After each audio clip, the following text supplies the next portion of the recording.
Alright, what's up everybody? We're picking up exactly where we left off. We just beat Idux Gundyr. This is episode 2 of Dark Souls 3. Before anyone wonders, I would love to play Dark Souls 2 at some point. I know I kind of skipped over it. I'm going to go ahead and say it early in the playthrough when people are still fucking tuning into to this game. Dark Souls 2 is better than Dark Souls 3. I'm going to say that full stop. It's just hard to really figure out how exactly I want to carry out doing a playthrough of that as far as like episode length and frequency, because Dark Souls 2 has more bosses than both Dark Souls 1 and 3 put together. I'm including all the DLCs for all 3 games in that equation. Dark Souls 3 with the DLC, I believe has like damn near 50 bosses. So like that's saying a whole lot. There we got the Edgelord Katana dude. We're not gonna fight him because he's stupidly hard to fight. Swordmaster is what he's called though. He wields the Uchi Katana. And for those of you guys who like dex builds, who like katanas, who are trying to go through Dark Souls miladying everybody with your fedora, he's the guy to beat early on. He'll get you right into that katana life early as hell. I missed and he certainly did not miss. That's okay. So we're gonna go ahead and I'm basically wandering around looting. There's some treasures around here. Some of them are great. Some of them are less great. If you start as a deprived, some of them have more value than they do if you start as a class. But yeah. Yes. Like, for example, this right here is a much better shield than what the deprived starts with, that wooden slab. You also like having shields, so shields are interesting, right? Because if you two-hand, you can hit your stance or your weapon arts. So depending on what weapon you're using will actually dictate what shield you want to use, entirely based around your weapon art and whether or not you want to use your weapon art or parries. Both are completely viable in a sense of PvE as well as PvP. Though weapon arts can be argued that they're more viable in PvE in more different scenarios, which is, frankly, to some degree true. Those of you guys who don't like being invaded too much, every invader, I think that happens, you'll get access to a seed of the giant tree from that tree. That's a thing from Dark Souls 2 that people seem to quite like. Invaders don't, but, you know, nobody cares how we feel. This is also kind of like a little bit of a small sequence break. You're not supposed to be able to get up here by making that jump. You can, though. If it doesn't go that fast for you, that's fine. That's totally fine. It can be a very tricky jump. I'm gonna be completely honest with you. But like the Estus shard is nice. The real catch here is the silver serpent ring. That gives you more souls when you get souls. So that's an inherently useful thing, especially early on in the game. Then we can come over here and meet our boy Andre of Astora, whom I'm convinced is the same exact Andre of Astora from the first Dark Souls. Well, a newcomer, I see. I am Andre.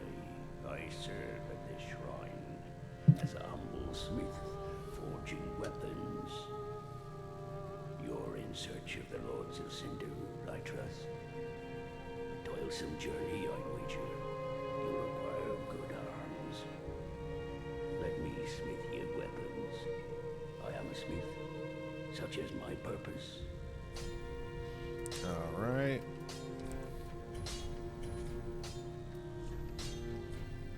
because we're not currently using any kind of magic. We don't need an Estus Ashen Flask. So, Dark Souls 1 and 2, magic works differently than it does here in 3. Again, you can't see it because my face is in the way, but there's 3 bars instead of 2. In 1 and 2, you've got a health bar and a stamina bar. Here, you've got a health bar and a FUP bar, or an FP bar. I call it a fat bar. And then you've got your stamina bar. Your stamina and your health functions exactly how you would expect it to in a Souls game. But the fat bar, that's how much magic you have. That goes up when you increase your attunement. Along with attunement, still maintaining its original function of giving you more attunement slots to equip more spells.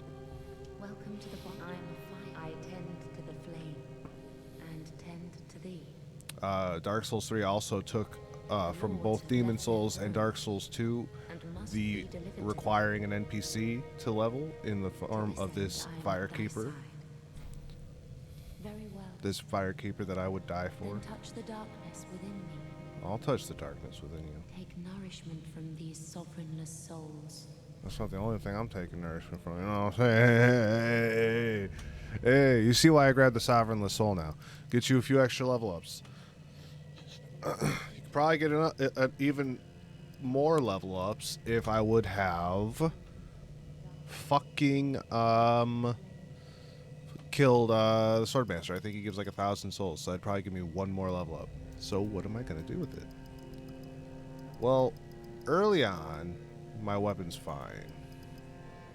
So we're just going to slap that shit together. Get us a little edge. Farewell, Ashen One. Now in Dark Souls 1, you want to level your endurance up to 40. It's pretty much the same thing here. The difference is that in Dark Souls 1, your endurance actively dictates your equip load. It does not do that here. Vitality, I think, is what does that here. But alas, we're off to the high wall of Lothric. We got a couple of things we got to do, a couple of things we want to grab for shenanigans later and whatnot.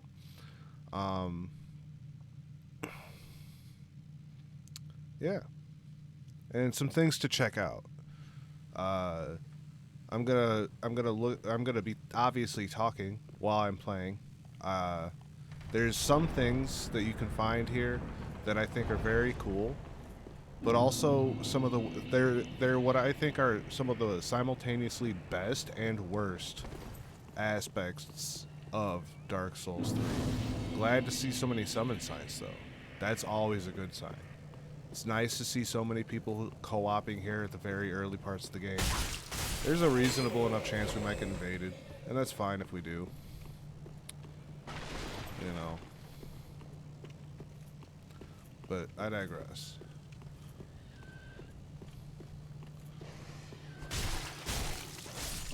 We got dogs, we got dogs. So people are like super intimidated by these halberd guys because they're big. And they're like, oh no, are those like Dark Souls 3, Lothric, High Walls, Black Knights? They're not. Not remotely. They're not nearly as hard. Not nearly as good at fighting. Here's another one. This one just has an axe instead. Like with these guys, it's really just you kind of hold your shield up and walk circles around them. They show you their ass, then you stab it. Look at that, sword right up his ass.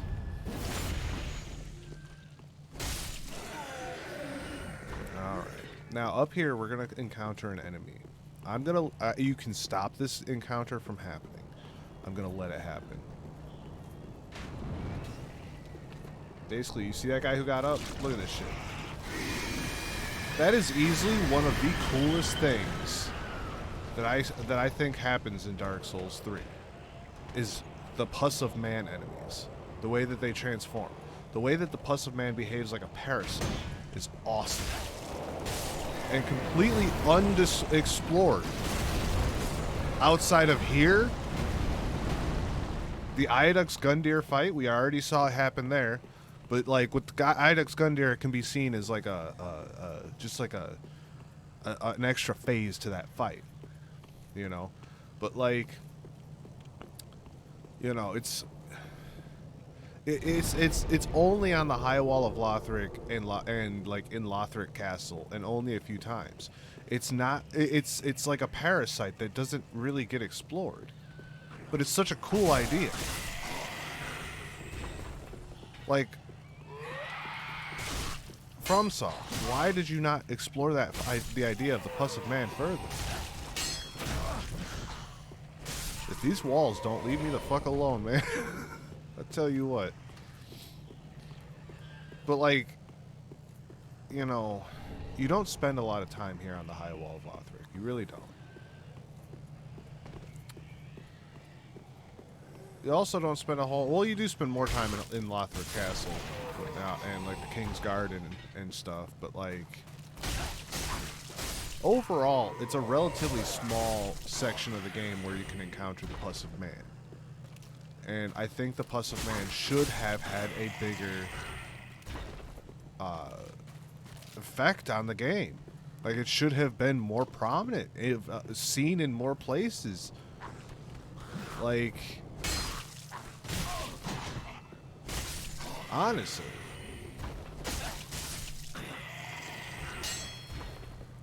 I don't know why they just kind of left it as exclusively over here, but you know, that's what they did.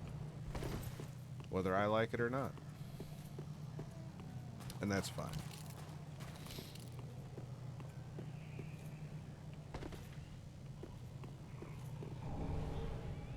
Go ahead and come on in, down in here. Fight this guy. Yep. Grab this firebomb.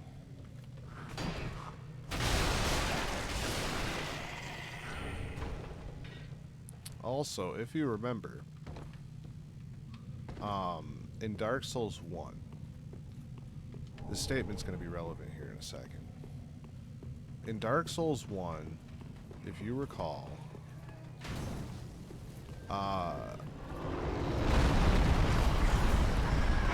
your first mimic that you could encounter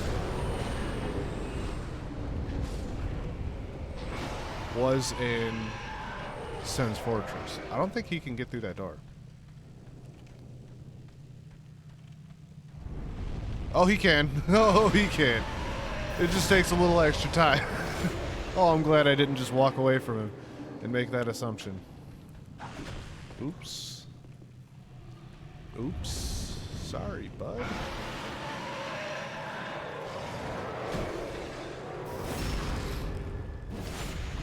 But yeah, Sen's Fortress is the first time you encounter a mimic in Dark Souls 1. Here in Dark Souls 2, it's right here. This is a mimic. Look at the way his chain is. Look very closely at the way he moves. Wait for it. Wait for it. You see? He's breathing. You see into the chest of it. Dragon! Can you shut the fuck up? I'm talking here. So, yeah. We're not dealing with him right now, though. We got some basic bitch gear. So, like, we're gonna just kind of stick to fighting basic bitch enemies. There, right there. That's closer to a Black Knight of the area. He is a Lothric Knight. He should not aggro on me. We'll see. I'm gonna let him pass. He's a bit of a toughie. A little bit of a stinker to fight.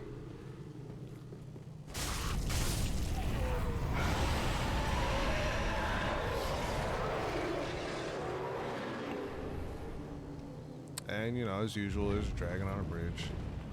Whoop-dee-doo. Dragons in Dark Souls games like bridges and stuff. And it's a true statement. They seem to really be fond of bridges. I think pretty much every Dark Souls game has at least one dragon on one bridge.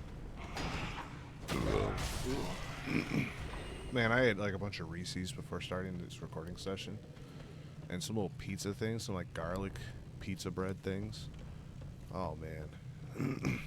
I don't know if my stomach's as happy as I am about it, but good lord, that shit all tastes good. And here we are, bonfire number 2. This is also, fun fact, this is also a meeting spot, a common meeting spot for like duels and stuff. Not as common as the first one, but like I've seen a few red signs down here over the years.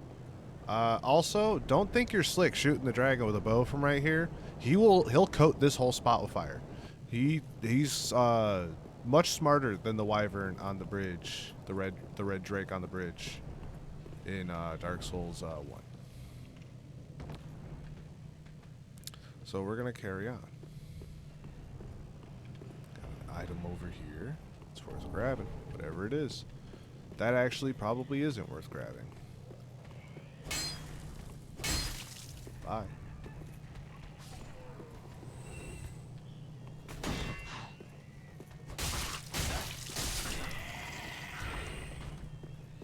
You know, Dark Souls 2 keeps coming up in conversation. Here's another another Puss of Man moment. Look at this. Look at how he gets up. And as you can see, you can prevent it from escalating if you can kill the host quickly enough.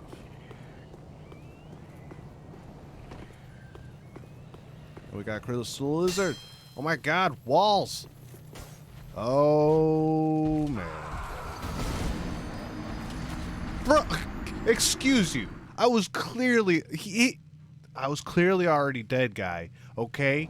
You didn't have to finish the damn job. There's nothing left to finish. Alright. Alright. That cute little bastard did me dirty. I was bamboozled by the most adorable creature in Dark Souls. Man, I think that's a first.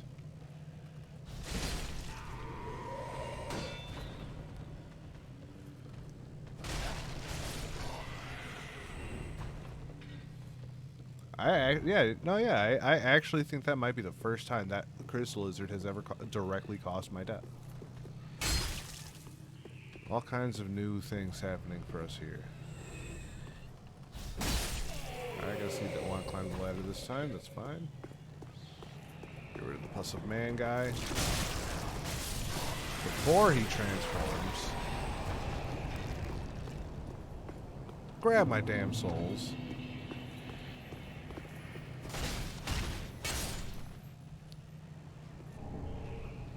Alright. I'm not even going to use that. That's the funny thing. I'm not even going to use that raw gem.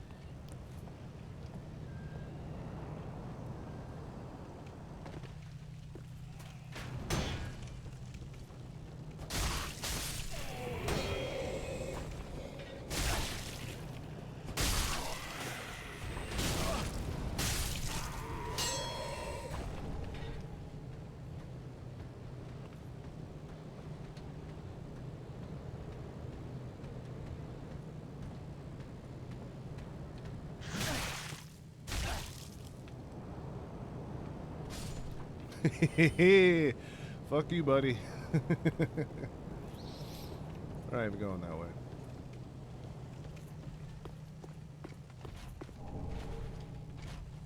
Look at that big asshole down there.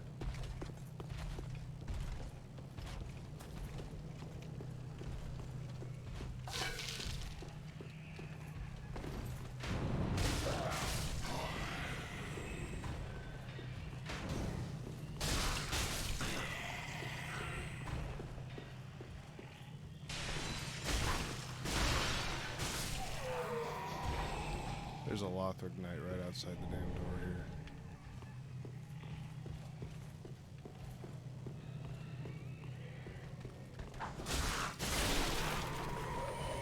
Alright. Give me them shards, bro. Tatinite shards.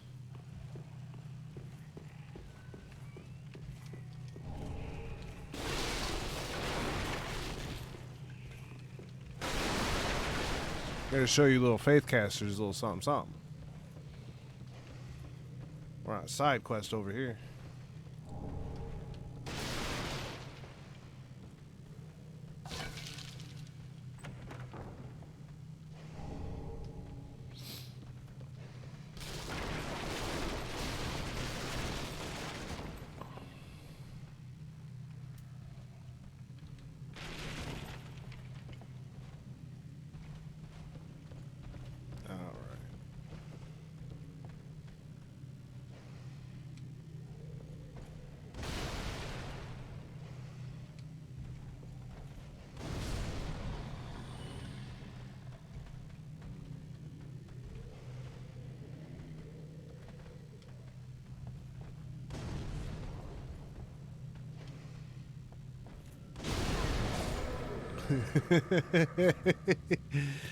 Never, ever, ever underestimate the power of your fire bombs.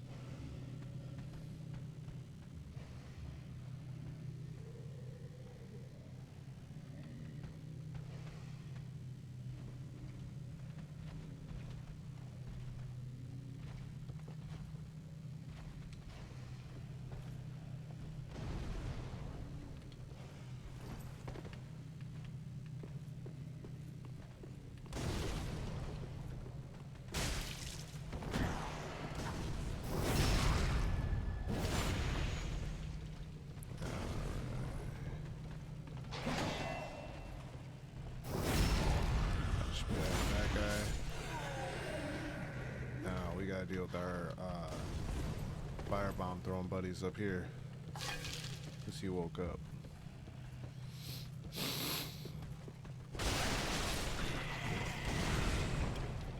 Alright, I guess we gotta deal with Halberd Bro first.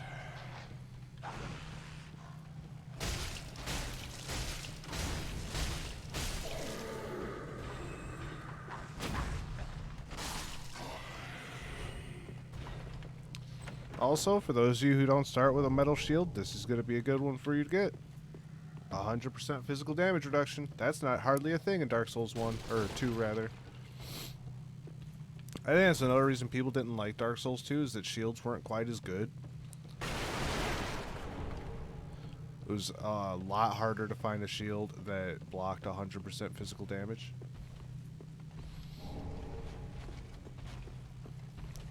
A 100% shield, as we refer to them, those of us in the business.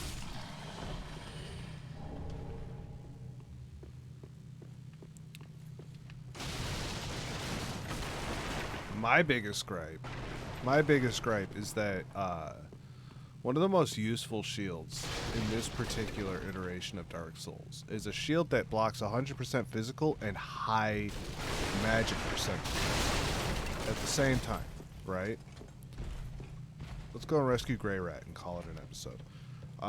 But that's like a thing, right? High magic resistance, full physical resistance is like an ideal setup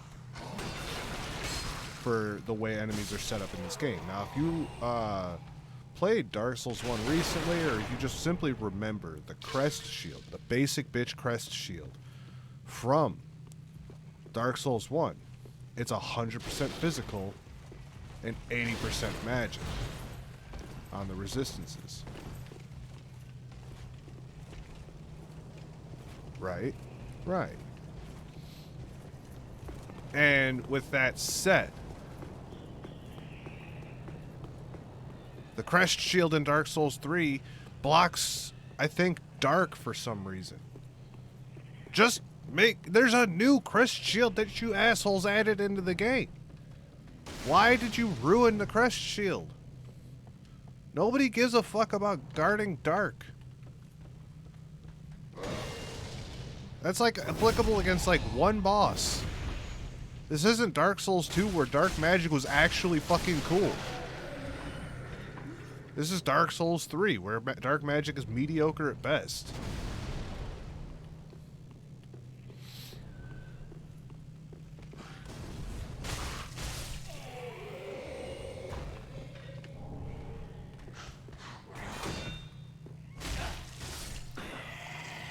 Almost forgot about that guy. But that's okay, we got him. We got him. Alright. Here we're gonna rescue our boy. The gray rat. Ah. You're no jailer, are you? No, you're from far away. And judging by the bell, you must be some of that unkindled ash. Remarkable. If that's true, then I have a favor to ask. Below the high wall is a musty little town. Not the home of any lord, just a very old settlement of undead. An old woman, Loretta, lives there. Please, give her this ring. I'm not asking for charity. In fact, if you do this for me, I'll be sure to repay you in kind. I may be a petty thief, but I've more wits than most royalty. What do you say then, huh? Very well. I humbly place my faith in you. I am Grey Rat of the Undead Settlement, and I promise to assist you. Give this ring to old Loretta at the base of the high wall. Do your part, and I'll do mine. Alright. We've rescued Grey Rat. Let's go ahead and equip that ring. It's not particularly good or anything. It's just another ring. That's going to be an episode. Thank you guys for joining along. As we hear in the background. Ooh, man. You ever yawn automatically when you stretch? Like, I stretch because I sit in this shitty computer chair, right? Like, I bought a really shitty chair. And I stretch frequently because, you know, it's just not a good chair. Man, does that exhaust me for some fucking reason. I don't know why. Anyway, I'll see you all in the next video. Farewell.